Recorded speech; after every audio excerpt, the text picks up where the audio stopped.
السلام علیکم ورحمۃ اللہ وبرکاتہ۔ صاحب ہمارے گاؤں کا خوبصورت لڑکا اور سردار کا بیٹا تھا۔ ایک دن اسکول جانے کے لیے گھر سے نکلا تو راستے میں ایک لڑکی گل مہک نظر آئی جو اپنی بھیڑیں چرا رہی تھی۔ اس کو وہ بہت اچھی لگی۔ اس دھیان میں اس کے قدم سست ہو گئے اور وہ دیر سے اسکول پہنچ سکا۔ پھر اگلے دن بھی یہی ہوا۔ آج گل مہک نے خود ہی کلام کیا، تم روز ادھر سے کیوں جاتے ہو؟ کیا تمہیں خبر نہیں ہے کہ ادھر اسکول ہے اور میں اسکول جاتا ہوں؟ وہ کہنے لگی کہ مجھے شک ہے میری ایک بھیڑ گم ہو گئی ہے، مہربانی ہوگی ذرا ان کو گنتی تو کر دو۔ چلاک لڑکی نے کئی بار بھیڑیں کو گنوایا، حالانکہ کوئی جانور بھی کم نہیں ہوا تھا۔ اسی چکر میں آج پھر اسکول سے دیر ہو گئی اور اپنے استاد کے چندوں تیز سوالات کا سامنا کرنا پڑا۔ اب یہ روز کا معمول ہو گیا کہ جب صاحب اسکول جانے کے لیے ادھر سے گزرتا اور مہک جھاڑ کے کانٹے کی طرح اس سے الجھ جاتی اور اسکول سے دیر کرا دیتی۔ ایک دن استاد نے اس کے باپ سے شکایت کر دی کہ کیا وجہ ہے جو آپ کا صاحب زیادہ روزانہ اسکول دیر سے آتا ہے۔ باپ نے لڑکے کو تاکید کی کہ آئندہ وقت پر اسکول پہنچنے کی کوشش کیا کرو، ورنہ استاد کی چھڑی سے تمہیں کوئی نہیں بچائے گا۔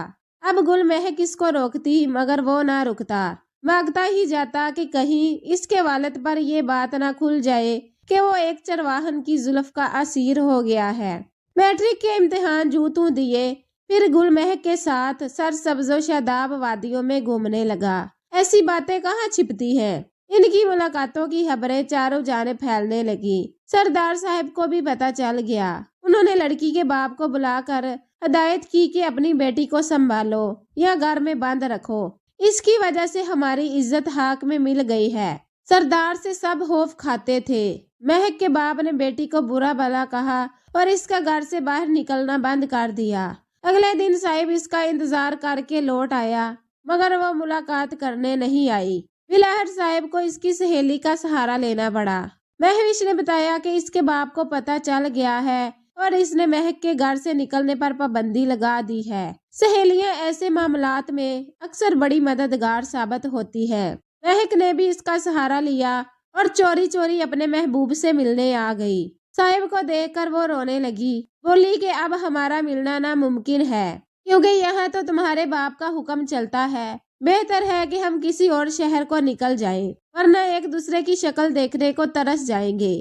جان ہار سہیلی نے کہا کہ کل فلاں وقت رات کو میں مہک کو لاؤں گی، تم بھی آ جانا اور اس کو یہاں سے شہر لے جانا۔ اگلے دن سہیلی نے مہک کی ماں کی منت کی کہ اس کو جانے کی اجازت دے دو، میرے گھر میں سہیلیوں کی دعوت ہے، مگر ماں نے اجازت نہ دی۔ سہیلی چلی گئی لیکن گل مہک کو کسی کروٹ چین نہیں تھا۔ آدھی رات کو وہ اس جگہ اکیلی چلی گئی جہاں صاحب اس کا انتظار کر رہا تھا۔ دونوں رات کی تاریکی میں نامعلوم سمت روانہ ہو گئے۔ رات بھر سفر کر کے صبح ایک گاؤں پہنچ گئے۔ یہاں صاحب کا دوست رہتا تھا۔ دوست کے باپ نے اپنی جیپ اور کچھ آدمی دیے جو ان کو آگے میدانی علاقے میں چھوڑ آئے۔ یہاں سے دونوں لاہور اپنے دوست کے گھر آئے۔ اس نے ان کو صرف 2 دن رکھا، پھر اپنے ایک اور دوست کے گھر بیچ دیا جو شیخ پورہ میں رہتا تھا۔ ادھر سردار صاحب نے تیزی سے ان دونوں کی تلاش شروع کروا دی، ساتھ ہی بیٹے کی فوٹو بھی اخبار میں شائع کروا دی کہ جو کوئی اس کے بارے میں بتائے گا 50,000 روپے کا انعام پائے گا۔ اخبار وہاں بھی آیا جہاں دونوں چھپے ہوئے تھے۔ صاحب ڈر گیا کہ اب اس کا دوست اس کو حوالے پولیس کر دے گا، مگر اس نے ایسا نہیں کیا بلکہ کہا کہ بہتر ہے تم لوگ اپنا کوئی اور ٹھکانہ تلاش کر لو۔ اس نے سیالکوٹ جانے کا ارادہ کیا، وہاں اس کا ماموں رہتا تھا، اب وہی اس کو پناہ دے سکتا تھا۔ جو ہی وہ موٹر سائیکل پر سوار ہو کر نکلا، ایک آدمی نے اس کو پہچان لیا کیونکہ اس کے ہاتھ میں اخبار تھا جس میں اس کی تصویر چھپی تھی۔ وہ آدمی اس کا پیچھا کرنے لگا، تاہم صاحب اس کے ہاتھ نہ آیا۔ دوسرے دن وہ پھر مجبور ہو کر ماموں کے گھر جانے کو نکلا۔ ابھی سڑک پر آیا ہی تھا کہ ایک پولیس والے نے اس کا پیچھا شروع کر دیا۔ وہ دکان پر ٹھہر گیا، اچانک وہاں پولیس کی گاڑی آ گئی۔ صاحب کی نظر اس پر پڑی تو وہ تیزی سے موٹر سائیکل کو سڑک پر بھگانے لگا۔ پولیس کی گاڑی اس کے پیچھے تھی۔ صاحب نے گھبرا کر موٹر سائیکل اور بھی تیز کر دی اور آگے سے آتے ہوئے ٹرک سے جا ٹکرایا۔ وہ ٹرک میں اڑ کر جا لگا اور بے ہوش ہو گیا۔ لوگ جمع ہو گئے۔